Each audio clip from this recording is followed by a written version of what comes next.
विजय times news channel देखे आप सभी दर्शकों का बहुत बहुत स्वागत है। मैं हूं रमनदीप कौर। इस वक्त की बड़ी खबर आ रही है प्रयागराज से। क्या है पूरा मामला, देखने के लिए बने रहिए हमारे। 15 अगस्त से पहले जहां देश के प्रधानमंत्री नरेंद्र मोदी और मुख्यमंत्री योगी आदित्यनाथ ने हर घर तिरंगा लगने के लिए लोगों से आह्वान किया है, जिसके बाद संगम नगरी प्रयागराज में भी 15 अगस्त से पहले पुराने शहर चौक बाजार में तिरंगे से दुकान सज गई है और 5 रुपए से लेकर 1000 रुपए तक के तिरंगे के विभिन्न प्रकार के आइटम बाजारों में बिक रहे हैं, जिसको लोग खरीदने भी आ रहे हैं। जब जनता टीवी ने ग्राउंड जीरो पर जब दुकानदारों से बात की तो उनका कहना था कि तिरंगे के कई नया सामान आए हैं जो बच्चों को काफी पसंद आ रहे हैं और हमारी बिक्री भी अच्छी हो रही है। और वहीं ग्राहकों से जब बात की गई तो उनका कहना था हमारा राष्ट्रीय पर्व है और हम तिरंगा खरीद रहे हैं। Walk through. स्वतंत्रता दिवस से पहले जहां बाजारें तिरंगों से सज चुकी हैं और आपको देख सकते हैं दुकानें यहां सजी हुई है और लोग भी यहां पहुंच के खरीदारी करें। ये बताइए, आप लोग यहां आए हैं खरीदारी करें, कितना उत्साह है 15 अगस्त को लेकर? नहीं, ये तो देश के लिए बहुत ही गर्व की बात है और हर साल की बात है। इस साल भी लोग परचेज चौक पे परचेज करने के लिए आते ही हैं, तो ठीक है, काफी अच्छा है। 15 अगस्त की तैयारी हाँ, बिल्कुल बिल्कुल। देखिए, हर कोई उत्साहित है 15 अगस्त को लेकर। स्वतंत्रता दिवस पर आपको दिखा रहे हैं यहाँ पर अनेक अनेक चीजों से तिरंगे की दुकानें सजी हुई हैं और पूरी तरह से यहाँ देखिए बड़े हो चाहे बच्चे हो, हर कोई खरीदारी करने पहुंच रहे हैं। ये बताइए, आप लोग तिरंगे का आज 15 अगस्त से पहले तैयारी कर रही हैं, क्या कितना उत्साह है? हाँ? 15 अगस्त को लेकर तैयारी कर रही हैं, कितना उत्साह है? अरे बहुत उत्साह है कि 15 अगस्त आने वाला है। बच्चों लोग का बहुत उत्साह है, इसलिए तो खरीदारी के लिए आए हैं हम लोग। आप कितना उत्साहित है 15 अगस्त को लेकर? अच्छा लग रहा है? अच्छा लग रहा है? खरीदारी से लेके बड़े हर कोई उत्साहित है। फिलहाल हम यहाँ पे दुकानदारों से बात कर लेंगे, थोड़ा साइड।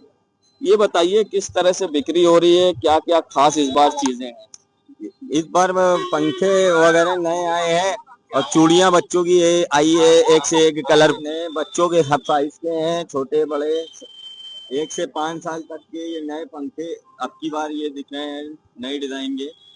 और बहुत अच्छा मार्केट का वो है, बहुत अच्छी सेल है। तो लोगों से कि उत्साहित है और सेल भी अच्छी है। दुकानदार बता रहा हूँ हम आपको यहाँ पे देखिए दिखाते हैं जो नई चीजें हैं, चाहे वो बच्चों के बैंड्स हो, चाहे हेयर बैंड हो या बैचेस हो या गाड़ियों में लगाने के लिए तिरंगे, यानी इस तरह के बहुत सारी ऐसी चीजें हैं और लोग खरीद रहे हैं, अपनी गाड़ियों पे लगा रहे हैं और बच्चे अपने हाथों में पहनने के लिए तिरंगे की चूड़ियां और अन्य सामग्री यहाँ से खरीद रहे हैं और लोगों में उत्साह है। और आप देख सकते हैं बाजारों में किस तरह से रौनक है। तिरंगे की दुकानों पर यहाँ पहुंचकर लोग 15 अगस्त के लिए खरीदारी कर रहे हैं और हर कोई 15 अगस्त क्योंकि हमारे लिए बहुत अहम दिन है, क्योंकि हमारा देश आज ही के दिन यानी 15 अगस्त के दिन आजाद हुआ था और जिसको हर कोई हर्ष उल्लास के साथ मनाता है।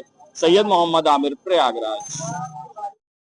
स्वतंत्रता दिवस से पहले जहां पूरा देश इस दिन को खास बनाने की तैयारी में जुड़ गया है, वहीं संगम नगरी प्रयागराज में स्थित आनंद भवन से सटे हुए जवाहर भवन में स्वतंत्रता दिवस की तैयारी जोरों पर देखने को मिला। जहां कभी जवाहरलाल नेहरू रहा करते थे, उसे घर में अब स्कूल संचालित होता है। वहीं स्वतंत्रता दिवस को लेकर स्कूल के बच्चे तैयारी में जुटे दिखाई दिए, भरतनाट्यम और राष्ट्रगीत धुन पर तैयारी करते दिखाई दिए। साथ ही बच्चे फेस पेंटिंग भी करते दिखाई दिए, जिस पर भारत का नक्शा व तिरंगा बनाते दिखाई दिए, जो आकर्षण का केंद्र था। वहीं स्वतंत्रता दिवस को लेकर बच्चों से लेकर बड़ों में उत्साह अभी से देखने को मिल रहा है। अभी जैसा कि आप लोग देख रहे हैं, हम लोग बाल भवन में इंडियन फ्लैग की थीम पे फेस पेंटिंग कंपटीशन किए थे। तो हम लोग एक दूसरे के फेस पे पेंट किए थे इंडियन ट्राई कलर फ्लैग की थीम पे। और हम लोग अभी 79th इंडिपेंडेंस डे बना रहे हैं, तो इसकी की खुशी सबको ही है। और बाल भवन में और भी विभाग में काफी चीजें चल रही हैं इंडिपेंडेंस डे को लेके। मेरा नाम अदिति त्रिपाठी है, मैं कक्षा 10 की छात्रा हूँ। 15 अगस्त से संबंधित यहाँ पे लगभग मान के चलिए हफ्ते भर 2 हफ्ते पहले से ही बच्चों ने कुछ तैयारियां शुरू करी हैं। जो संगीत विभाग में, इंस्ट्रूमेंट विभाग में, वाद्य विभाग में बच्चों ने सिंथेसाइजर पे, ऑक्टोपैड पे, हारमोनियम पे, ढोलक पे कई सारे सॉन्ग को तैयार किया है। ऐसे ही आपका गायन विभाग में, नृत्य विभाग में और मूर्तिकला विभाग में, ऐसे ही कई विभागों में यहाँ पे कई एक्टिविटी कराई जाती हैं। यहाँ पे 15 अगस्त से संबंधित भी और कई एक्टिविटी ऐसी भी कराई जाती है। हाँ, और मेरा नाम जयशंकर चतुर्वेदी है, मैं वाद्य विभाग में हूँ जवाहर बाल भवन में। 15 अगस्त पे हमारे यहाँ पेट्रियोटिक सॉन्ग्स में क्लासिकल डांस और वेस्टर्न डांस की छोटे बच्चों को तैयारी कराई जा रही है। और भी कई तरीके के इवेंट्स हो रहे हैं, जैसे कि सिंगिंग क्लास की मैम करवा रही हैं पेट्रियोटिक गानों पे, देशभक्ति गीतों पे। बस। मेरा नाम आस्था गुप्ता है, मैं एक क्लासिकल की नृत्यांगना हूँ। कथक से मैंने डिप्लोमा कर रखा है प्रवीण में, और मैं यहाँ पे बच्चों को शिक्षा देती हूँ डांस। शहीदों को शब्दों से कवियों ने किया नमन। प्रयागराज। भारत भाग्य विधाता के तत्वाधान में शहीद वॉल स्थल पर एक शाम शहीदों के नाम में बोलते हुए डा अमित पाल शर्मा ने कहा कि आज़ादी पर सर्वस्व न्यौछावर करने वालों के पास जीवन का आसान रास्ता न चुनकर आज़ादी की राह चुनी और देश पर बलिदान हो गए। उन्होंने कहा कि शहीद वॉल पर प्रयागराज के शहीदों को सम्मान मिला है, लोगों को आकर यहाँ से प्रेरणा लेना चाहिए। इस अवसर पर प्रो ललित त्रिपाठी निदेशक केंद्रीय संस्कृत विश्वविद्यालय गंगानाथ ने इस अवसर पर कहा, शहीदों सम्मान के बाद स्वतंत्रता दिवस का उत्सव पूरा होगा। प्रयागराज में शहीद वॉल पर शहीदों का जो सम्मान हुआ है वह स्तुत्य है। शहीद वॉल पर संस्थापक वीरेंद्र पाठक ने सभी का तिरंगा पट पहनाकर सभी का स्वागत किया तथा 13 अगस्त को शहीद हुए भगवती प्रसाद, मुरारी मोहन भट्टाचार्य व अब्दुल मजीद के बारे में बताया। पुलिस बैंड ने सभी शहीदों को बैंड वादन से सलामी दी। कवि सम्मेलन का आयोजन किया गया। कवि सम्मेलन का शुभारंभ मां सरस्वती की वंदना के साथ हुआ। आए हुए अतिथियों का स्वागत एवं शहीद वॉल के इतिहास पर प्रकाश डालते वीरेंद्र पाठक जी ने हुए कहा कि प्रयागराज के शहीदों को नमन करने हेतु और अपने प्रयाग के इतिहास को बताने हेतु शहीद वॉल की स्थापना की गई। उक्त अवसर पर बतौर अतिथि वरिष्ठ समाजसेवी रामजी अग्रहरी ने कहा कि हम सब का परम कर्तव्य है कि भारत माता की उन वीर सपूतों को हर क्षण नमन करें। कवि सम्मेलन में प्रख्यात नवगीतकार शहीदों को नमन करते हुए अपनी रचनाओं से श्रोताओं को आह्लादित कर डाला। देशवासियों को क्या कहना चाहेंगे? मुझे लगता है कि आजादी की लड़ाई में इलाहाबाद की बड़ी ऐतिहासिक भूमिका रही है और शहीद वाल पे हम लोग इकट्ठे होकर शहीदों को याद कर रहे हैं। मेरा पूरे देश को ये छोटा सा संदेश है कि अगर हम अपनी सांस्कृतिक विरासत को समझना चाहते हैं तो हमें नए सिरे से इलाहाबाद जैसी ऐतिहासिक नगरी को समझना होगा, तभी हम देश और समाज के स्तर पे बड़े व्यापक स्तर पे काम कर सकेंगे और सही अर्थों में आजादी का अर्थ होगा। आजादी केवल एक दिन नहीं है, एक उत्सव है जो हमें मिला है सतत जीते रहने के लिए। शहीद वाल पर आए हैं आज आप, जी जी, क्या कहना चाहिए? मैं रोमांचित हूँ इस बात से कि मैं ऐसी जगह पे हूँ जहाँ पे शहीदों का स्मरण किया जा रहा है, पूजा की तरह, प्रार्थना की तरह उन्हें याद किया जा रहा है। शहीदों को हम याद करेंगे तभी हम देश के नवनिर्माण की भूमिका में आगे आ सकते हैं। मैं शहीद वाल की इस पूरी विरासत और परंपरा को अपने सलाम देता हूं और वीरेंद्र पाठक और शैलेंद्र मधुर जैसे लोगों को बधाई देता हूं कि यहाँ पे एक सांस्कृतिक अनुष्ठान संपन्न किया। मैं यश मालवी, इलाहाबाद। संगम नगरी प्रयागराज मनफोर्डगंज इलाके में आज पूर्व विधायक अनुग्रह नारायण सिंह और वरिष्ठ पार्षद आनंद घड़ियाल के नेतृत्व में आज सहायक उपकरण दिव्यांगजनों के लिए कैंप लगाया गया। इस कैंप का मकसद था कि जो लोग मजबूर हैं उनको उपकरण मुहैया कराया जा सके। भारत सरकार की योजना के तहत यहां पर लोगों का रजिस्ट्रेशन कराया गया। जो दिव्यांगजन ने उनको व्हीलचेयर साथ ही मोटर व्हीलचेयर अन्य उपकरण मिल सके।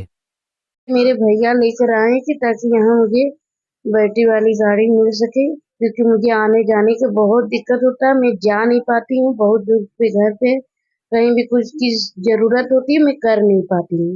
तो इसीलिए मेरे भैया ने सोचा कि इनको बैटरी वाली गाड़ी दिला दिया जाए तो कहीं भी आ जा सकती हैं, अपना कोचिंग वोचिंग वगैरह कर सकती हैं। मेरा नाम संगीता है। ये सामाजिक कार्य है, ये शरीर है, तमाम लोगों के कहीं न कहीं कुछ इसमें कमी आ जाती है, तो हम लोग इसको पहले से भी करते रहे हैं। और जो भारत सरकार की संस्था है एलिम्को और यहाँ के हमारे साथी आसरा योजना आसरा के लोग हैं, ग्रीन उसमें काम करने वाले लोग, तो हम सब लोग मिल के इसको करते रहते हैं। तो अभी एलिम्को वालों से बात हुई कि भारत सरकार की ये योजना है तो उसको यहाँ पर और भी लोगों को लागू किया जाए। उसी में हम लोगों ने आज यहाँ पर ये मनफोर्ड में कैंप लगाया है कि इसमें जो भी चाहे बुजुर्ग हैं उनको छड़ी चाहिए या उनको चलने के लिए एंकलेट चाहिए, पैर उनका नहीं मुड़ पाता या कान से सुनाई नहीं पड़ता या कुछ उनके अंग कट गए हैं या विकलांग हैं, तो सब लोगों को रजिस्ट्रेशन करके उनको जो है कुछ साधन उपलब्ध कराए जाएं जिससे कि वो अपने आप को जीवन के उसमें शामिल कर सके। हर हाथ में लहराते तिरंगे के साथ आज प्रयागराज को तिरंगामय बना दिया। अवसर था भारत सरकार द्वारा हर घर तिरंगा अभियान के अंतर्गत आयोजित भव्य तिरंगा रैली का। महापौर गणेश केसरवानी के नेतृत्व में तिरंगा यात्रा निकली। यात्रा में डीजे पर बजते जोशीले देशभक्ति गीत और हाथों में तिरंगा और हृदय में देश प्रेम का ज्वार भर रहा था। नगर निगम से लेकर सुभाष चौराहे तक ये तिरंगा यात्रा निकाली गई, जिसमें महापौर पार्षद संघ आम जनता भी शामिल हुए। यह नज़ारा देखने के लिए लोग सड़कों पर खड़े दिखे। कई लोग इसे अपनी सेल्फी में कैद करने को आतुर दिखे, उत्साह और जोश से भरे कदम गए। वहीं महापौर गणेश केसरवानी ने कहा कि हर कोई स्वतंत्रता दिवस को लेकर उत्साहित है और मैं अपील करता हूं कि जिस तरह से प्रधानमंत्री जी ने हर घर तिरंगा के लिए आह्वान किया है, हम सब एक तिरंगा अपने घर पर जरूर लगाए। प्रधानमंत्री आज पूरा राष्ट्र तिरंगामय हो चुका है, क्योंकि संकला में प्रयागराज नगर निगम परिवार के द्वारा भव्य तिरंगा यात्रा निकाली गई है, जिसमें हमारे माननीय पार्षद भारतीय जनता पार्टी के जिलाध्यक्ष संजय गुप्ता जी सहित भारतीय जनता पार्टी के हजारों कार्यकर्ता और शहर के विभिन्न स्वयंसेवी संस्थाओं व्यापारिक संगठनों के सम्मानित नागरिक इस भव्य तिरंगा यात्रा में उपस्थित है।